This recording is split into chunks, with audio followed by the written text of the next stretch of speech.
नमस्कार दोस्तों, मैं विकास शाक्य एक बार फिर से आप सबका स्वागत करता हूं अपने चैनल पर।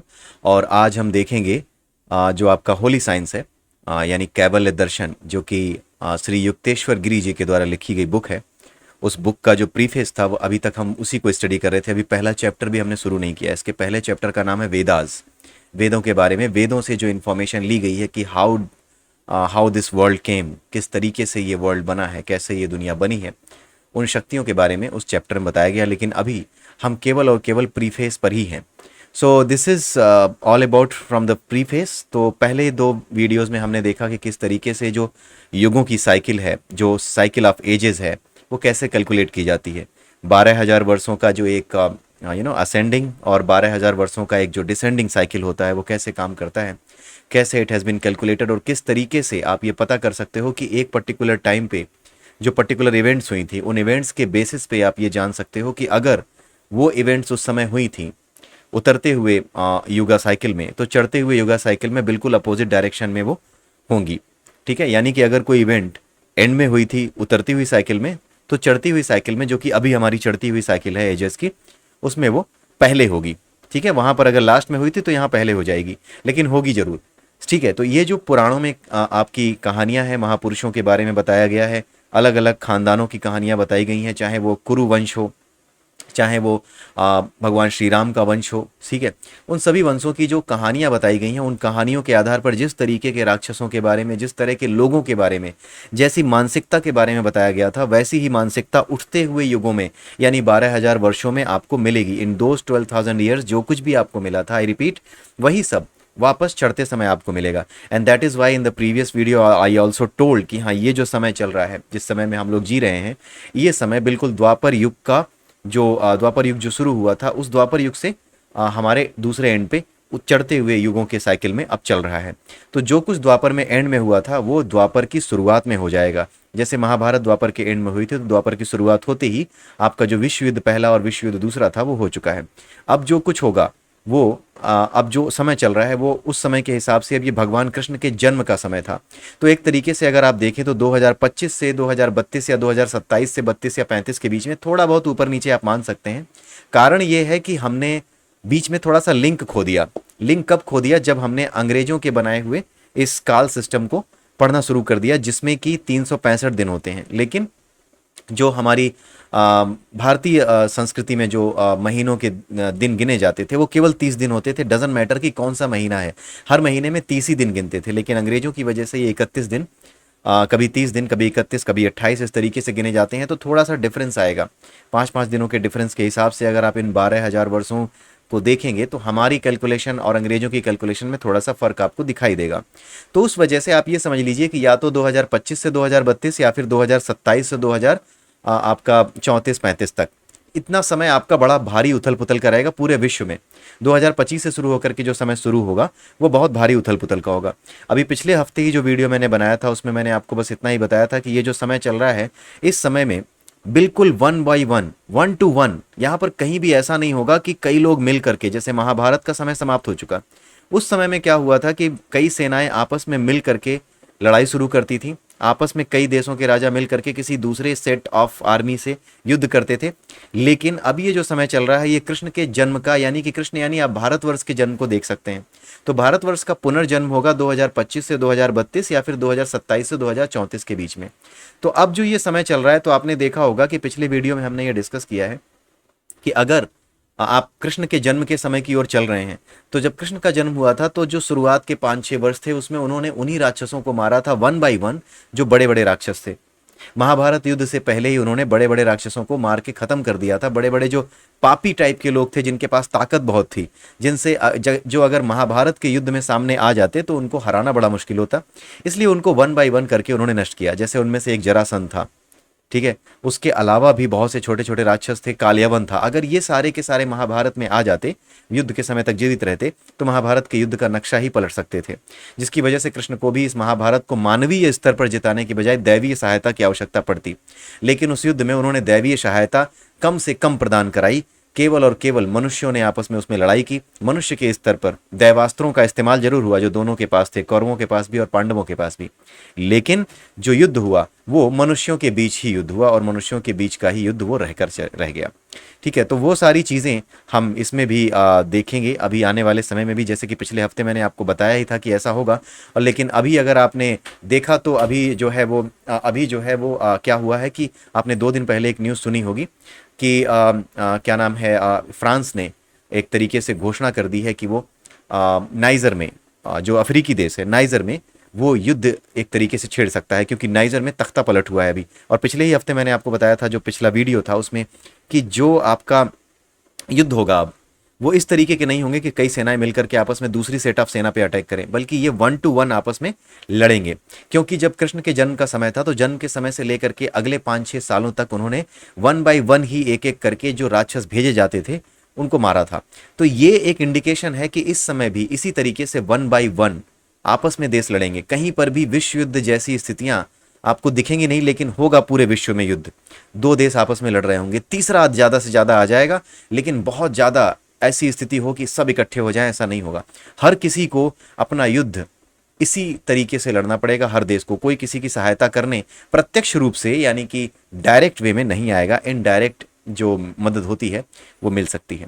तो आइए अब जरा आगे चलते हैं कि जो युगों का डिस्क्रिप्शन है, जो कि मैंने आपको पिछले वीडियो में बताया था कि मैं इसका प्रूफ दूंगा आपको कि ये कहाँ पे मनु संहिता में लिखा हुआ है, तो उसके बारे में मैं आपको बताने जा रहा हूँ। So let me open that. So ये है आपका एक विजडम लाइब्रेरी है। अगर आप इसको खोलेंगे और आप इसको वर्स 1.69, जो कि मनु संहिता का पहले चैप्टर का 69th वर्स है, अगर आप इसको खोलेंगे और अगर आप इसको पढ़ते हैं तो आप इसको अगर देखेंगे तो यहाँ पर ये लिखा हुआ है। इस संस्कृत के श्लोक का अर्थ आप यहाँ पर पढ़ सकते हैं। इसमें ये बताया हुआ है, जो चीज़ें हमने डिस्कस की थी ना, उसका संस्कृत में यहाँ पर वर्णन किया हुआ है और उसके बाद नीचे उसकी डिस्क्रिप्शन दी हुई है इंग्लिश में। अगर आप हिंदी में भी डिस्क्रिप्शन देखेंगे तो वहाँ आपको समझ में आ जाएगा कि इस श्लोक का अर्थ क्या है। इस श्लोक का यही अर्थ है कि जो युग होंगे वो 4,000 वर्ष का जो चतुर्युग, 4 युग जो चतुर्युग होंगे वो 4,000 वर्षों का उसमें सतयुग होगा।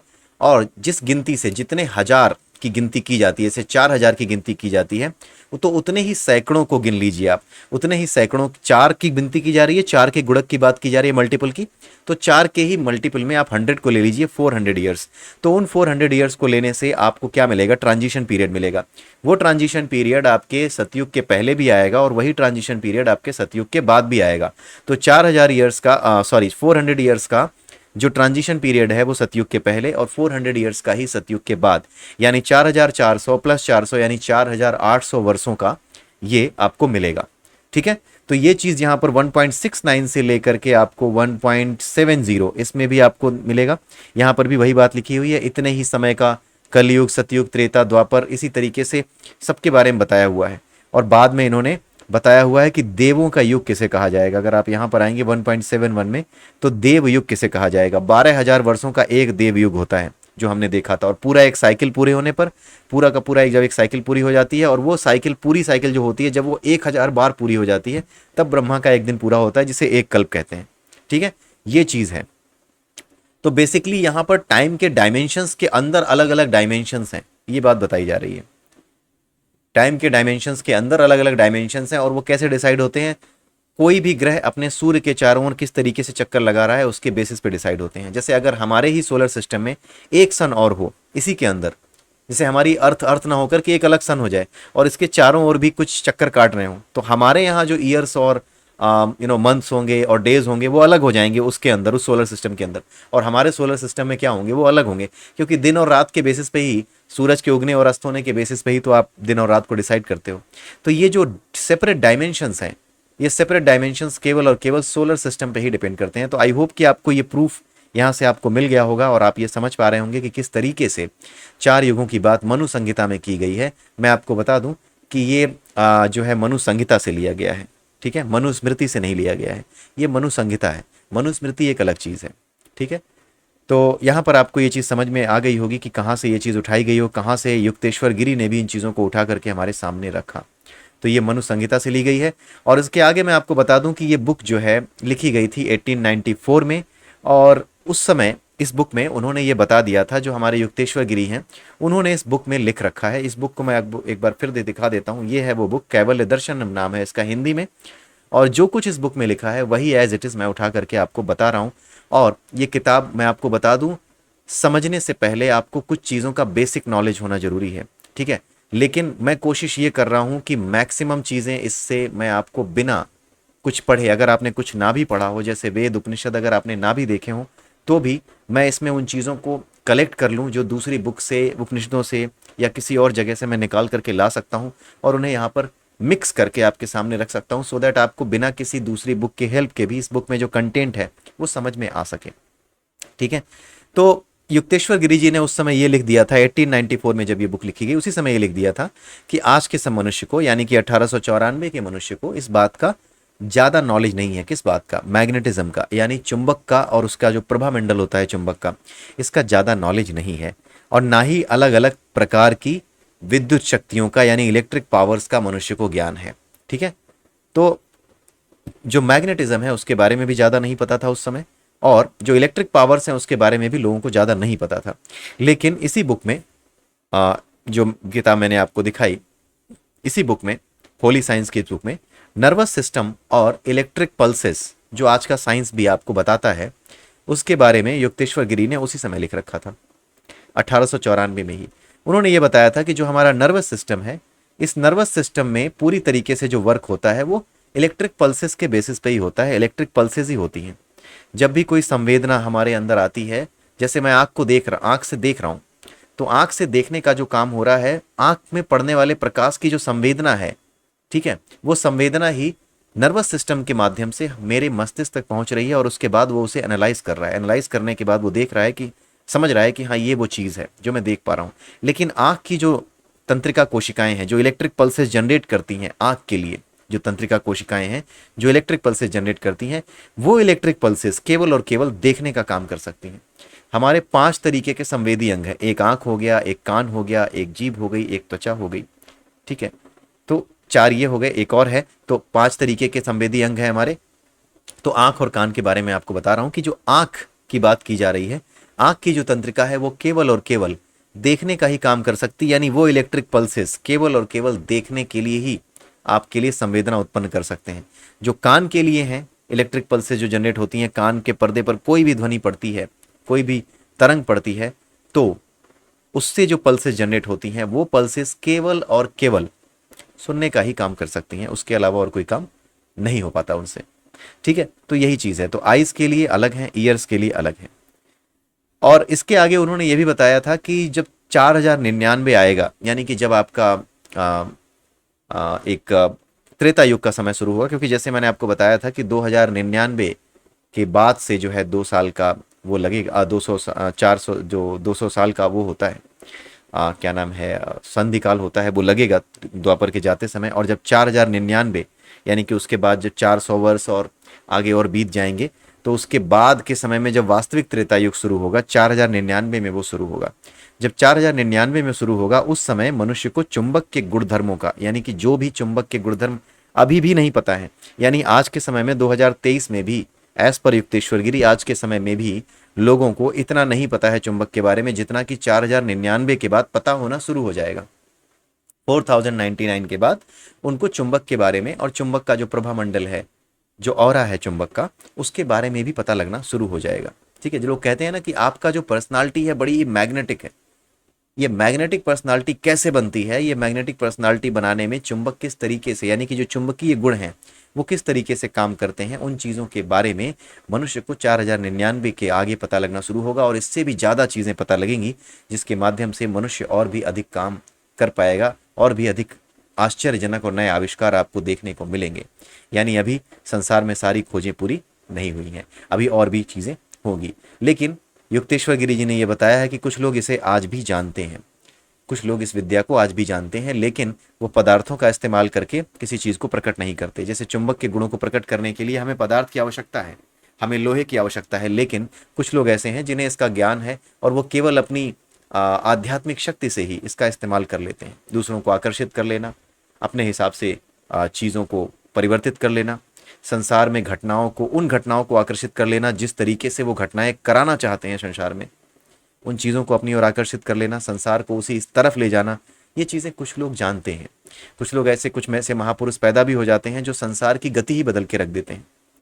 ऐसे लीडर पैदा हो जाते हैं, ऐसे सन्यासी पैदा हो जाते हैं जो कुछ ऐसे काम करते हैं जिसको देख करके ये लगता है कि बड़ा ही मैग्नेटिक कैरेक्टर है इनका, और ये केवल लोगों को ही नहीं, लोगों के साथ साथ उन ऑस्पिशियस इवेंट्स को भी अपनी ओर आकर्षित कर रहे हैं जिन इवेंट्स को ये दुनिया में होते देखना चाहते हैं या जो परिवर्तन ये संसार में करना चाहते हैं। तो उन चीज़ों का ज्ञान 4099 के बाद सामान्य मनुष्यों को भी होने लगेगा, यानी नॉर्मल बुक्स में भी ये चीज़ें आने लगेंगी। लेकिन अभी ऐसा केवल कुछ लोग जानते हैं, और वो केवल मन के स्तर पर ही इस काम को करते हैं। किसी भौतिक वस्तु का सहारा नहीं लेते, किसी चुंबक का सहारा नहीं लेते, किसी यंत्र का सहारा नहीं लेते, क्योंकि आध्यात्मिकता आपको यंत्र से, तंत्र से, हर चीज़ से दूर ले जा करके आपको मन की स्थिति पर, आपकी आत्मा की शक्ति पर जाकर रोक देती है, और उसमें परम शक्ति विद्यमान है, चुंबक की शक्ति भी, विद्युत शक्ति भी। तो यही चीज़ उन्होंने बताई है कि 4099 जब आएगा तो उसके बाद जो सामान्य मनुष्य है वो चुंबक के गुणधर्मों के बारे में जानने लगेगा। उसके बाद उन्होंने इस बुक में जो प्रस्तावना है, जो प्रीफेस है, उसमें यह भी लिखा है कि जो दिन के हफ्ते में जो दिन होते हैं, रविवार होता है, सोमवार होता है, मंगलवार होता है, ये बेसिकली आपने देखा होगा कि रविवार का मतलब है सन यानी सूर्य, रवि यानी सूर्य। तो सूर्य का प्रभाव जिस दिन ज़्यादा होता है इस धरती पर, उस दिन को रविवार कहा जाता है। यानी जिस दिन का प्रभाव, जिस ग्रह का प्रभाव जिस दिन पर होता है, उसी ग्रह के नाम से उस दिन का नाम होता है। मंगल का प्रभाव जिस दिन ज़्यादा होगा उस दिन को मंगलवार कहा जाएगा। बुध ग्रह का प्रभाव जिस दिन होगा उसे बुधवार कहा जाएगा। ये सारी चीज़ें होती हैं, और इसी तरीके से युग पर भी उनका प्रभाव पड़ता है। जैसे पिछले वीडियो में हमने देखा था कि जिस समय ये बुक लिखी गई थी उस समय मीन युग चल रहा था, मत्स्य युग, पाइसियन एज चल रहा था। लेकिन अब जो चल रहा है वो मकर एज चल रहा है। ठीक है, तो मकर युग चल रहा है। तो ऐसे ही करके युगों के नाम भी डिसाइड किए जाते थे। यही तरीका इस्तेमाल होता था युगों के निर्धारण का, समय के निर्धारण का। अब युगों के निर्धारण को लेकर के उन्होंने फिर से यहाँ पर एक रिवीजन तरीके से किया हुआ है, एक तरीके से किया हुआ है। विषुव की स्थिति, विषुव किसको कहते हैं एक बार फिर से मैं बना देता हूँ वो फिगर। ये था बेसिकली पूरा का पूरा सन का पाथ, जिसपे सन पूरा का पूरा सोलर सिस्टम को लेके घूम रहा होता था इस डायरेक्शन में। यहां पर आपका आता था विषुव, और यहां पर आपका आता था महाविषुव। ठीक है, ये वाला है महाविषुव। ये महाविष्णु की नाभि कहा जाता था इसको, ये महाविषुव है। और नीचे आता है विषुव। तो समय का निर्धारण विषुव की स्थिति से किया जाता है। यानी अगर ये विषुव यहाँ है, आज की डेट में ये यहाँ है, इसकी पूंछ यहाँ है और विषुव यहाँ है। जो पूंछ है वो महाविषुव के पास होती है। महाविषुव के पास जो भी पूंछ पहुँचती है, जो भी पहुँचती है महाविषुव के पास, उसी से युग का नाम दिया जाता है। अगर ये चीज़ महाविषुव के पास है तो महाविषुव का नाम मकर युग, महाविषुव के पास होने की वजह से जिस कॉन्स्टिलेशन में ये होगा उसी कॉन्स्टिलेशन के नाम पर इसका नाम दिया जाएगा। जैसे पिछली बार ये पाइसियन एज में था 1894 में जब ये किताब लिखी गई, अब ये मकर युग में है। यहाँ पर क्या है, जो युग चल रहा है ये चल रहा है आपका द्वापर, यानी जो करंट युग है वो द्वापर युग है। यहाँ पर विषुव की स्थिति से ही युग का निर्धारण किया जाता है। और उन्होंने ये भी बताया है, ये इतिहास में भी आपको मिल जाएगा, कि विक्रमादित्य, चंद्रगुप्त विक्रमादित्य द्वितीय जो थे, उनके समय तक ये प्रथा प्रचलित थी युगों के निर्धारण की, समय के निर्धारण की, महीनों के निर्धारण की। ये प्रथा तब तक प्रचलित थी। लेकिन जैसे ही विक्रमादित्य राजा बने उसके बाद से संवत प्रारंभ हो गया। आपने देखा होगा संवत 57 साल ज़्यादा चलता है। जैसे अगर अभी 2023 चल रहा है तो ये इंग्लिश ईयर है 2023, लेकिन संवत के हिसाब से 2080 चल रहा है, क्योंकि 57 साल हम आगे हैं। ठीक है, संवत, विक्रम संवत के हिसाब से। तो ये चीज़ होती है। तो इस तरीके से उन्होंने हिस्ट्री भी थोड़ी सी बताई है कि किस तरीके से किया जा रहा था। लेकिन चंद्रगुप्त विक्रमादित्य के बाद से जब ये चीज़ शुरू हो गई तो ये चीज़ कहीं खो गई। कौन सी चीज़? ये वाली चीज़ जो हमारे पुराने काल निर्धारण का तरीका था, जिसमें हमने पढ़ा कि 12,000 साल की एक जो है डिसेंडिंग साइकिल होती है और 12,000 साल की ही असेंडिंग साइकिल होती है। इसके बारे में जो हमने पढ़ा था वो ज्ञान कहीं लुप्त हो गया, जो कि मनु संहिता में दिया हुआ था कि किस तरीके से ये कैलकुलेट किया जाता है। तो आई गेस कि आपको ये समझ में आया होगा कि किस तरीके से ये चीज़ें काम करती हैं। और अगले वीडियो में हम कुछ नया शुरू करेंगे। और उसमें हम देखेंगे वेदों के बारे में। इस अगले चैप्टर का नाम है वेद, और उस वेद नाम के चैप्टर में ही चीज़ें हम देखेंगे कि कैसे दी हुई हैं। तो अगले वीडियो में फिर मिलते हैं, तब तक के लिए have a nice day and bye bye. नमस्कार टू ऑल, थैंक यू।